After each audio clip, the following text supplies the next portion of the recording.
OpenAI adalah laboratorium penelitian kecerdasan buatan yang didirikan oleh Elon Musk dan Sam Altman, serta sekelompok pendukung OpenAI yaitu Ilya Sutskever, Greg Brockman, Wojciech Zaremba, John Schulman, karena terdorong oleh ketakutan mereka akan kemungkinan bahwa kecerdasan buatan dapat mengancam keberadaan manusia terkait potensi negatif akibat kecerobohan dan penyalahgunaan AI. Pada tanggal 27 April tahun 2016, OpenAI merilis sebuah beta publik, OpenAI Gym, sebuah platform perangkat lunak untuk mengukur dan melatih sebuah kecerdasan umum AI lintas website game supply dan aplikasi lainnya. GPT, generatif pre-training dari model bahasa ditulis oleh Alec Redford dan rekan-rekan, dan diterbitkan dalam pracetak di situs web OpenAI pada tanggal 11 Juni tahun 2018. Diperlihatkan bagaimana sebuah model generatif dapat memperoleh pengetahuan dunia, dan memproses dependensi jangka panjang dengan pra-pelatihan pada beragam korpus dengan bentangan panjang teks yang berdekatan, lalu diteruskan menjadi GPT-2, lalu GPT-3 dan disempurnakan menjadi Codex. Dalam bidang musik, OpenAI SmoothNet adalah jaringan neural yang terlatih untuk memprediksi not musik berikutnya dalam file musik MIDI, yang dapat membuat lagu dengan 10 instrumen berbeda dalam 15 gaya yang berbeda. OpenAI's Jukebox adalah algoritma sumber terbuka untuk menghasilkan musik dengan vokal. Pada Januari tahun 2021, OpenAI memperkenalkan DALL-E. DALL-E adalah model deep learning yang berfungsi sebagai generator teks ke gambar digital yang realistis. DALL-E menghasilkan gambar yang lebih realistis dan akurat dengan resolusi 4 kali lebih besar. ChatGPT resmi diluncurkan pada tanggal 30 November tahun 2022.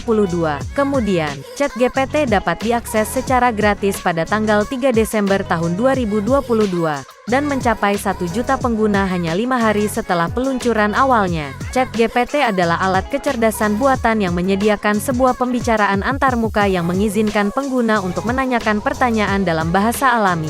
Sistemnya kemudian merespons dengan jawaban dalam hitungan detik.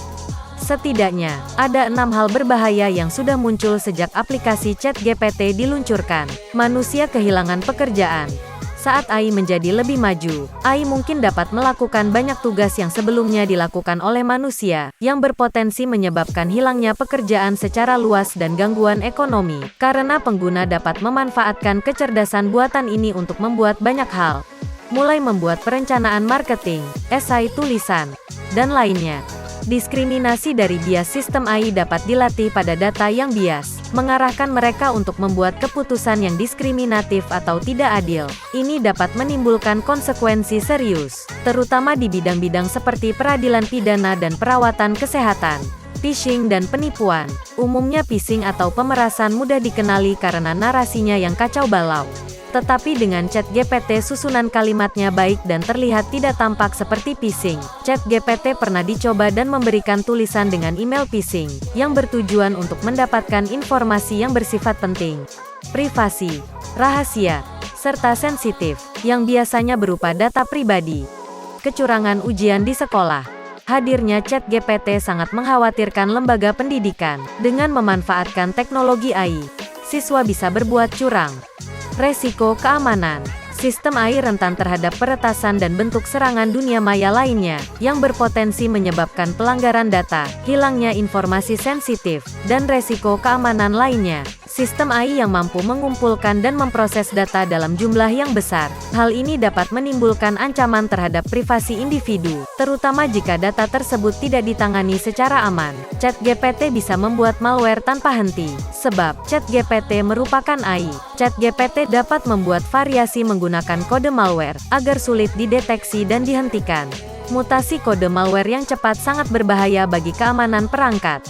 Malware adalah software yang bekerja dengan cara memasuki perangkat tanpa izin, selanjutnya menyebabkan kerusakan pada sistem, server dan jaringan komputer. Di saat perkembangan zaman terjadi dengan sangat cepat, kamu tipe manusia yang bagaimana? Manusia yang up to date dengan perkembangan AI, atau manusia yang terlambat mempelajarinya?